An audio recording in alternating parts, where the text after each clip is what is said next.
Our speaker is the British Prime Minister, the Right Honourable David Cameron, MP.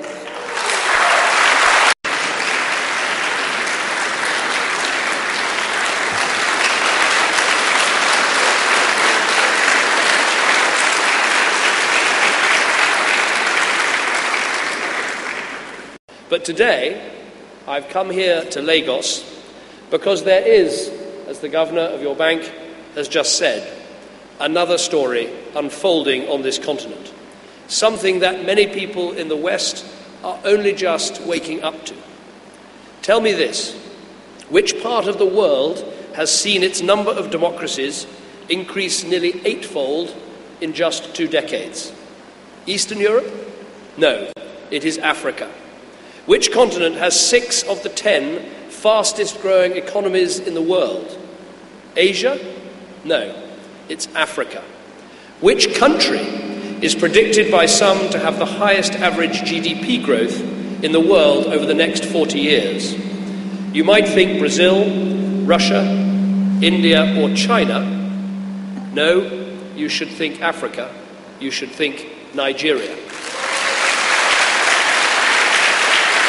This is still a continent in which to invest our aid, but above all, this is a place to trade. Now, the third thing that must happen is long-term political reform. That means recognizing that one of the best guarantees of economic progress is to put in place what I call the building blocks of democracy: the rule of law, property rights, legal redress, an independent judiciary, and more open and transparent and accountable and democratic government.